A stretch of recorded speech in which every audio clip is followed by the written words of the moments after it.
आज की कहानी इतिहास के उन पन्नों से है जिन पन्नों पर शायद आपको विश्वास नहीं होगा, और जो पन्ने आज भी इतिहास बने हुए हैं, चाहे वो अमेरिका हो या यूरोप हो या किसी भी देश की गलतियां हों या किसी दूसरे देश पर किसी दूसरे के अत्याचार हों, उन्हीं को लेकर आज ये कहानियां हमने बुनी हैं और ये इतिहास के पन्नों में दर्ज है, लेकिन आज तक बताई नहीं गई है। एक व्यक्ति को देखकर जहां राजा और दरबारी हंस रहे थे, वहीं वो आगंतुक व्यक्ति भी दरबारियों की वेशभूषा को देखकर हैरान हो रहा था। स्वर्ण सिंहासन पर बैठे जमोरियन राजा के समक्ष हाथ जोड़े खड़ा वह व्यक्ति वास्को डी गामा था, जिसे हम भारत के खोजकर्ता के नाम से जानते हैं।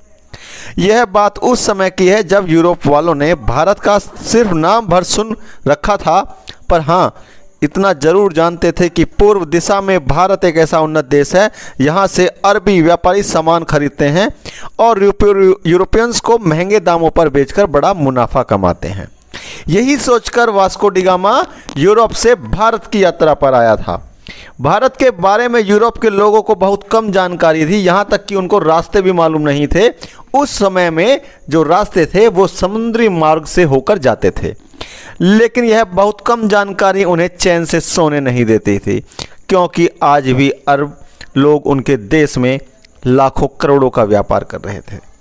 और उसकी वजह ये भी थी कि वास्को डी गामा के आने के 200 वर्ष पहले, 13वीं सदी पहले, यूरोपियन जो यहाँ आया था, जिसका नाम मार्को पोलो था, जो इटली से आया था, यह व्यापारी भी शेष विश्व को जानने के लिए निकला पहला यूरोपियन था, जो कुस्तुनतुनिया के ज़मीनी रास्ते से चलकर पहले मंगोलिया और फिर चीन तक गया था और उसके बाद वो भारत आया। ऐसा नहीं था कि मार्को पोलो ने कोई नया रास्ता ढूंढा था, बल्कि वह प्राचीन सिल्क रूट होकर ही चीन गया था, जिस रूट से चीनी लोगों का व्यापार भारत सहित अरब और यूरोप तक फैला हुआ था।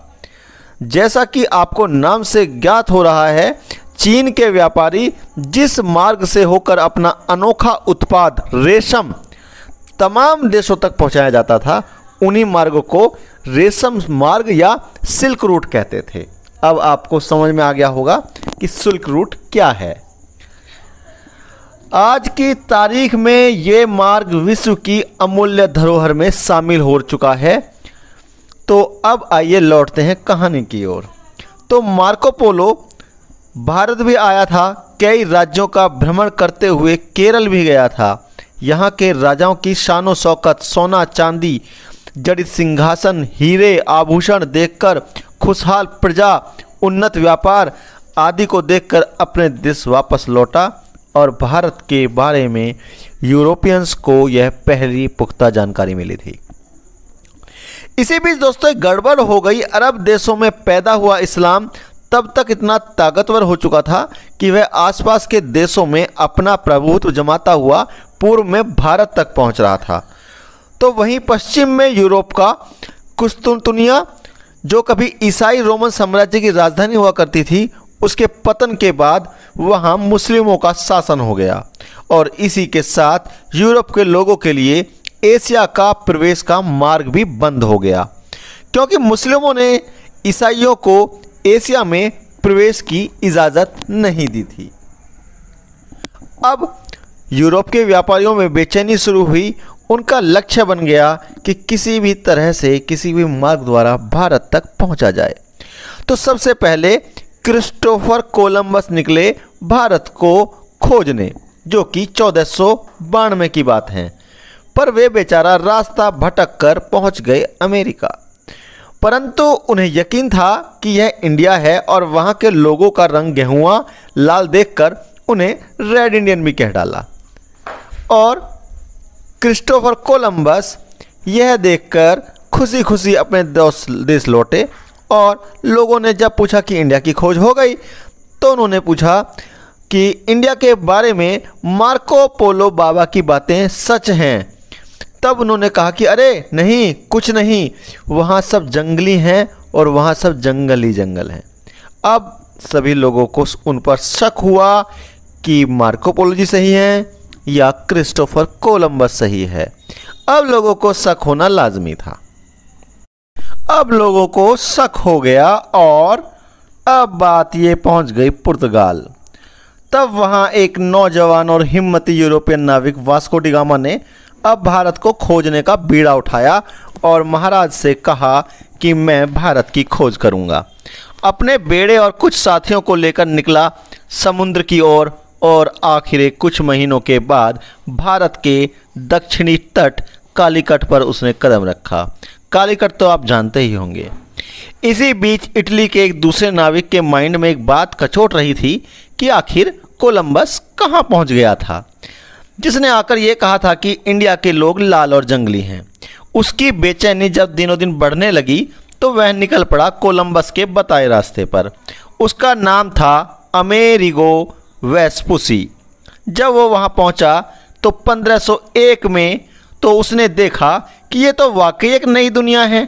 कोलंबस तो ठीक कह रहा था, पर उसने उसे इंडिया कहने की गलती नहीं की। वापस लौटकर जब उसने बताया कि वो इंडिया नहीं बल्कि एक नई दुनिया है, तो यूरोपियंस को दोहरी खुशी मिली। इंडिया के अलावा भी एक नई दुनिया मिल चुकी थी। अब यूरोपियंस की खुशी का ठिकाना नहीं था। लोग अमेरिको वेस्पुसी की सराहना करने लगे और उसे इनाम मिलने लगे और उसका सम्मान होने लगे हाथों उस नई दुनिया का नामकरण भी इन्हीं महाशय के नाम पर अमेरिका कर दिया गया। अब आपको पता चल गया होगा कि अमेरिका को अमेरिका क्यों कहते हैं। ये कहते हैं अमेरिगो वेस्पुसी के नाम पर। जब यह बात कोलंबस तक पहुंची तो वह हैरान हो गया कि ढूंढा तो उसने था और इसका नाम दूसरे के नाम पर रख दिया, क्योंकि उसने उसे इंडिया कहने की गलती जो की थी। खैर, अब यूरोप के व्यापारियों के लिए भारत का दरवाज़ा भी खुल चुका था, क्योंकि वास्को डी गामा ने समुद्री रास्ते की खोज कर चुकी थी जो सीधा यूरोप से भारत को जोड़ सकता था। अब सिंहासन पर बैठे जमोरियन राजा से वास्को डी गामा ने हाथ जोड़कर व्यापार की अनुमति मांगी। अनुमति मिली, पर कुछ सालों के बाद हालात बदल गए, क्योंकि कुछ सालों के बाद ही भारत गुलामी की तरफ चल पड़ा था। बहुत सारे पुर्तगाली व्यापारी आने लगे। इन्होंने अपनी ताकत बढ़ाई। साम दाम दंड भेद की नीति अपनाते हुए राजा को कमजोर कर दिया गया और अंत में राजा का कत्ल भी इन्हीं पुर्तगालियों के द्वारा करवा दिया गया। 70 से 80 वर्षों तक पुर्तगालियों द्वारा लूटे जाने के बाद फ्रांसीसी आए। इन्होंने भी लगभग 80 वर्षों तक भारत को लूटा। इसके बाद डच, जिसे हॉलैंड कहते हैं, वो आए। इन्होंने भी खूब लूटा और सबसे अंत में आए अंग्रेज। और ये लूटकर भागने के लिए नहीं, बल्कि इन्होंने तो लूट का तरीका ही बदल डाला। इन्होंने पहले तो भारत को गुलाम बनाया, फिर तसल्ली से लूटते रहे। कहानी आप बुक माई स्टोरी पर सुन रहे हैं दोस्तों। आइए कंटिन्यू करते हैं। 20 मई 1498 को वास्को डी गामा भारत की धरती पर पहला कदम रखा था और राजा के समक्ष अनुमति लेने के लिए हाथ जोड़े खड़ा था। उसके बाद उस लुटेरे और उनके साथियों ने भारत को जितना बर्बाद किया वो इतिहास बन गया है। आज हम जिसे भारत का खोजकर्ता कहते नहीं अगाते हैं, दरअसल वह एक लुटेरा था और उसने सिर्फ भारत को लूटा था। ये कोई भारत का खोजकर्ता नहीं था, बल्कि यहाँ रक्षपात और बहुत सी अनैतिक चीज़ें हरकतें करने के लिए उसे दोष देना चाहिए, बल्कि उसने ही आने वाले टाइम में भारत को गुलामी की जंजीरों में जकड़ दिया।